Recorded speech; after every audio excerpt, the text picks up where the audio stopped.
बिस्मिल्लाहिर्रहमानिर्रहीम अस्सलाम वालेकुम। मोहम्मद इरफ़ान आपके साथ। आप देख रहे हैं इरफ़ान टीवी। आज आप लोगों के लिए बहुत ही ख़ास और बहुत ही ज़बरदस्त रेसिपी लेकर आया हूँ, वाइट चिकन पुलाव। ये बहुत ही मज़ेदार और बहुत ही ज़ायकेदार बनता है और बहुत ही ग़िज़ाई से भरपूर रेसिपी है। बस आपने इसको मेरे तरीके के मुताबिक फ़ॉलो करना है और जो स्टेप मैं आपको बताऊँगा उसके मुताबिक फ़ॉलो कीजिएगा, तो इंशाअल्लाह आपका ये वाइट चिकन पुलाव बहुत ही मज़ेदार और बहुत ही ज़ायकेदार बनेगा और जो कोई भी खाएगा वो आपकी तारीफ़ किए बगैर नहीं रह सकेगा। अभी आप जितनी मर्ज़ी क्वांटिटी में चाहें बहुत आसानी के साथ खुद इसको घर में बना सकते हैं।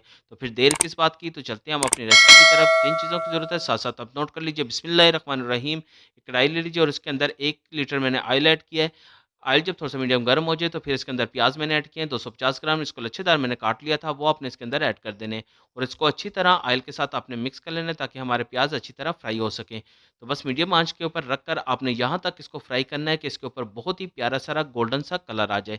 जब आप इसको फ्राई करेंगे तो साथ-साथ इसके ऊपर गोल्डन सा कलर आ जाएगा। जब इसके ऊपर बहुत ही प्यारा सा गोल्डन सा कलर आ जाए, तो फिर नेट बार के ज़रिए आपने इसको अलग सेपरेट कर लेना है ताकि जितना भी एक्स्ट्रा ऑयल होगा वो आपका निकल जाएगा और आपको ड्राई प्याज़ मिल जाएँगे।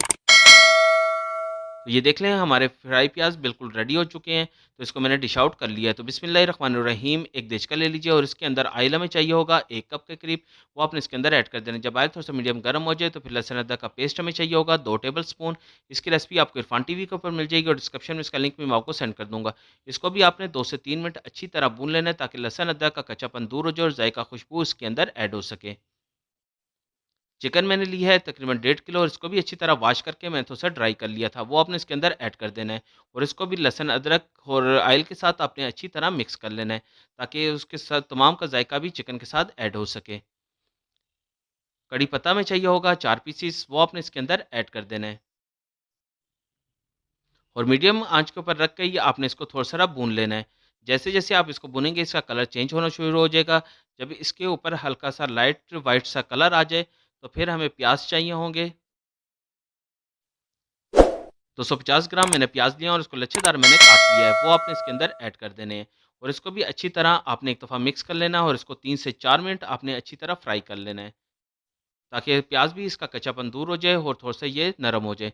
तो नमक हमें चाहिए होगा 2 टेबल स्पून, ये अपने टेस्ट के मुताबिक इसको कम-ज़्यादा कर सकते हैं।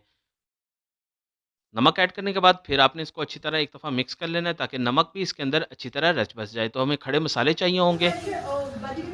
लौंग मैंने लिया है हाफ़ टी स्पून, बड़ी इलायची हमें चाहिए होगी 3 पीसेस, दालचीनी के मैंने इंच-इंच के 3 टुकड़े लिए हैं, छोटी इलायची हमें चाहिए होगी 4 पीसेस, सफ़ेद ज़ीरा हमें चाहिए होगा 1 टेबल स्पून, बादियान के फूल मैंने लिए हैं 2 पीसेस, वो आपने अच्छी तरह इसको फिर आपने ग्राइंड कर लेना है और सफ़ेद मिर्च हमें चाहिए होगी 1 टेबल स्पून। तो अच्छी तरह आपने इसको ग्राइंड कर लेना है। ये देख लें दानेदार मैंने इसको ग्राइंड कर लिया है। फिर सौंफ हमें चाहिए होगी तकरीबन 1 टेबल स्पून और खुश्क धनिया हमें चाहिए होगा 1 टेबल स्पून। इसको भी आपने अच्छी तरह ग्राइंडर में डाल के आपने ग्राइंड कर लेना है और इसको भी आपने ज़्यादा बिल्कुल बारीक पाउडर की तरह नहीं करना, बस थोड़ा-सा दरदरा सा आपने इसको ग्राइंड कर लेना है। जब ये तमाम मसाले ग्राइंड करके आपने इसको रख लेने हैं, तो फिर इसके बाद गरम मसाला जो हमने तैयार कर लिया था, वो आपने इसके अंदर ऐड कर देना है और इसको भी आपने 2 से 3 मिनट अच्छी तरह आपने इसको भून लेना है ताकि तमाम मसालों का कच्चापन दूर हो जाए और जायका खुशबू इसके अंदर ऐड हो सके। 2 से 3 मिनट के बाद फिर आपने सौंफ और जो सूखा धनिया जो हमने पाउडर बना लिया था, वो भी आपने इसके अंदर ऐड कर देना है और इसको भी आपने 2 से 3 मिनट अच्छी तरह आपने इसको भून लेना है, ताकि इन तमाम मसालों का कच्चापन दूर हो जाए और जायका खुशबू इसके अंदर ऐड हो जाए। बस फिर इसके बाद आपने सब्ज़ मिर्च का पेस्ट लेना है 2 टेबल स्पून, वो आपने इसके अंदर ऐड कर देना है। इसकी रेसिपी भी आपको इरफान टीवी के ऊपर मिल जाएगी, डिस्क्रिप्शन में इसका लिंक मैं आपको सेंड कर दूँगा। 3 से 4 अदद हरी मिर्च लेके मैंने बड़ी-बड़ी काट ली थी, वो आपने इसके अंदर ऐड कर देनी है और 4 से 5 पीसेस हरी मिर्च आपने इसके अंदर साबुत ऐड कर देनी है ताकि इसका अच्छी तरह फ्लेवर इसके अंदर आ सके। तो बस अच्छी तरह आपने इसको सबको मिक्स कर लेना है और उसके बाद दही हमें चाहिए होगा तकरीबन हाफ़ केजी, वो आपने इसके अंदर ऐड कर देना है। इसको अच्छी तरह मैंने फेंट लिया था, वो मैंने इसके अंदर ऐड कर दिया है। फिर इसको भी आपने अच्छी तरह मिक्स कर लेना है और 4 से 5 मिनट आपने इसको अच्छी तरह भून लेना है ताकि दही का भी कच्चापन दूर हो जाए और अच्छी तरह इसके अंदर ये फ्राई हो सके। बस यहाँ तक आपने इसको फ्राई करना है कि इसके ऊपर अपना ऑयल आना शुरू हो जाए। जब इसके ऊपर अपना ऑयल आना शुरू हो जाए, तो फिर इसके अंदर आपने पानी ऐड करना है। जितने आपने चावल लिए हैं, उस हिसाब से आपने पानी इसके अंदर ऐड कर देना है। मैंने 5 गिलास चावल लिए हैं तकरीबन और 5 गिलास ही मैंने इसके अंदर पानी ऐड कर दिया है। इसको अच्छी तरह आपने बॉयल कर लेना है। जब इसके ऊपर बहुत अच्छी तरह जोश आना शुरू हो जाए, यानी कि बॉयल आना शुरू हो जाए, तो फिर इसके ऊपर जो हल्का सारा ऑयल आएगा, वो आपने सेपरेट कर लेना है वो मैं आगे आपको बताऊँगा कि आपने इस ऑयल का क्या करना है। तो अच्छी तरह बस आपने इसको थोड़ा-थोड़ा जो ऑयल है वो आपने सेपरेट कर लेना है। तकरीबन एक हाफ़ प्याली के करीब इसके अंदर ऑयल आपका निकल जाएगा, वो आपने इसके अंदर ऐड कर देना है। फिर चावल मैंने लिए हैं 1.5 किलो, इसको अच्छी तरह मैंने भिगो के रख दिया था और इसको मैंने थोड़ा-सा पानी इसका निकाल लिया है, तो इसके अंदर वो चावल आपने ऐड कर देने हैं और इसको नरम हाथ के साथ आपने एक अच्छी तरह आपने एक दफ़ा इसको मिक्स कर लेना है। नमक हमें चाहिए होगा 2 टेबल स्पून, वो आपने इसके अंदर ऐड कर देना है। काली मिर्च का पाउडर हमें चाहिए होगा 1 टेबल स्पून, वो आपने इसके अंदर ऐड कर देना है। ये अपने टेस्ट के मुताबिक आप इसको कम-ज़्यादा कर सकते हैं।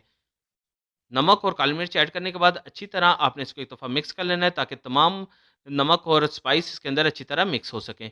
फिर आपने इसके पानी को थोड़ा-सा ड्राई करना है, यहाँ तक इसके पानी को ड्राई करना है तकरीबन 1 कप के करीब इसके अंदर पानी बकाया रह जाए।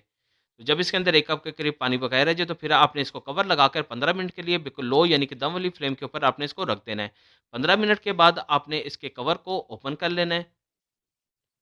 और जो ऑयल हमने निकाल लिया था, वो ऑयल आपने इसके ऊपर सेपरेट कर देना है, यानी कि स्प्रिंकल कर देना है। फिर जो प्याज़ जो हमने फ्राई कर लिए थे, वो आपने इसके ऊपर ऐड कर देने हैं, ताकि इसका भी खुशबू और जायका इसके अंदर ऐड हो सके। फिर इसको कवर लगाकर आपने 2 मिनट के लिए आपने इसको रख देना है और 2 मिनट के बाद आपने इसका दोबारा कवर को ओपन कर लेना है।